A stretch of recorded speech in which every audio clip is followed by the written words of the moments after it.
Hello! Welcome back to ESL Universe. My name is Kalida, and today we are here to talk about voiced and unvoiced sounds. We've mentioned voiced and unvoiced sounds several times in our videos, so I thought it's about time for us to explore these a little bit more. Essentially, a voiced sound is when your vocal cords vibrate when you make the sound, and an unvoiced sound is when your vocal cords do not vibrate.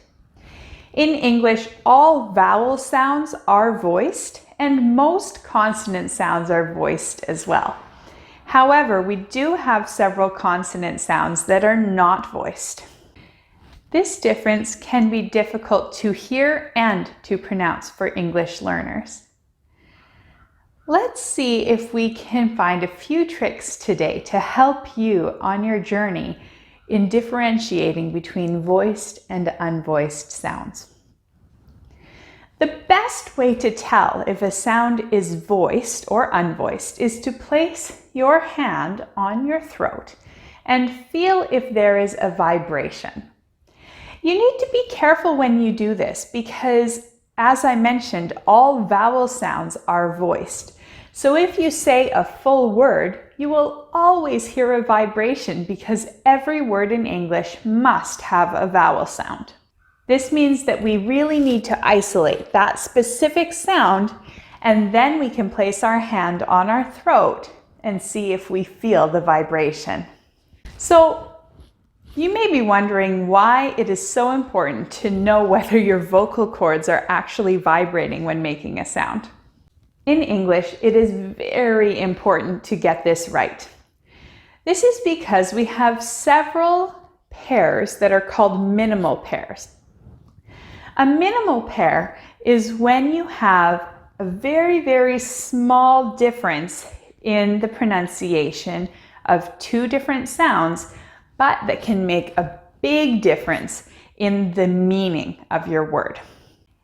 In this case, when we refer to minimal pairs, what we mean is that one of the sounds has a voiced sound and the other one is unvoiced. Minimal pairs are very confusing because the sound can look the same and sound similar, but can have very different meanings. So let's explore some of these pairs a little bit more so that you can recognize the difference between the voiced and the unvoiced sound. Our first minimal pair that we are going to talk about today is the B and the P sound. As you may have seen, both of these sounds require my lips to be closed together and then to open as I make a sound. I will be creating videos that show the exact mouth position for each of the sounds of the minimal pairs. But what's important to focus on today is the difference in sound between the vocal cords vibrating and not. The B sound sounds like B, B. The P sound, the mouth shape is the same, but you hear Can you guess which one is voiced? That's correct. The B sound is voiced. So if you place your hand on your throat and say B, B, you should feel it in your throat. The P sound, if you just make the P sound with your hand on your throat, you will not feel a vibration. P, P. Can you feel the difference? It's very subtle, but it makes a huge difference in the words that we hear in English. Let's look at some words that the only difference is the B or the P. Pie, buy, big, pig, pill, bill, bin, pin.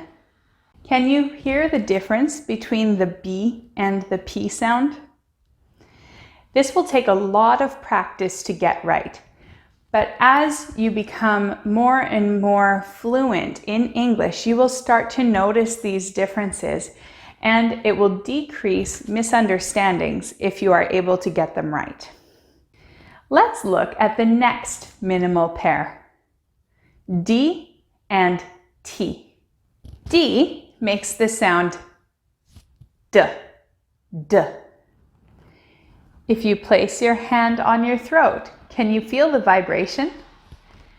D is the voiced sound.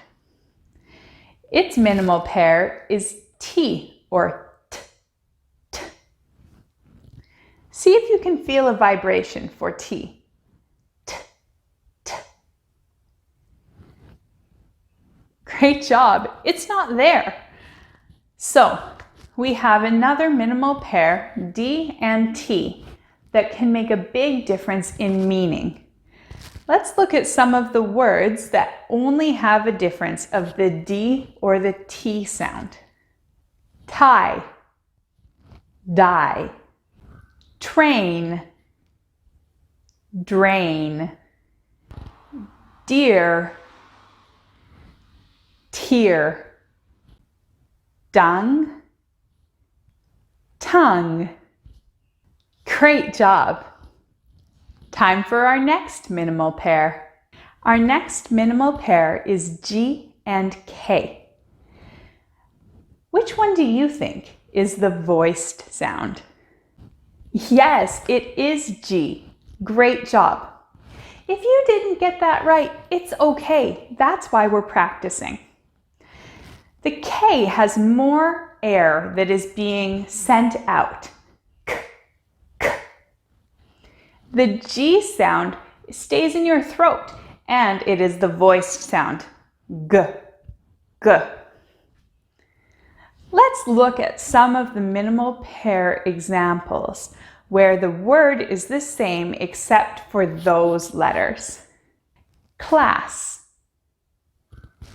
glass, cold,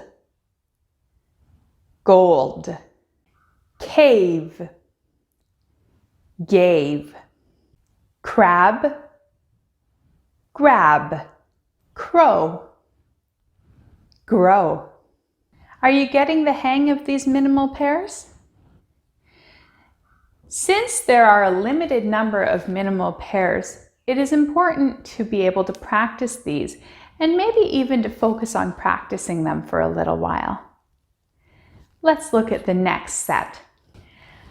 Our next minimal pair sound is F and V. Notice that both the F and the V sound are made with your upper teeth on your bottom lip. You can go back and watch the videos to learn more about the mouth placements for these sounds. However, the only difference is whether or not the sound is voiced. Which one do you think is voiced? V. Excellent, yes. I don't even need my hand on my throat for this one because I feel the vibration in my lip. However, you can always place your hand on your throat to see if it makes a difference. Let's look at some examples of words that use the F and V sound to have different meanings. Fan, van, leaf, leave, foul, vowel, safe, save, fail, veil.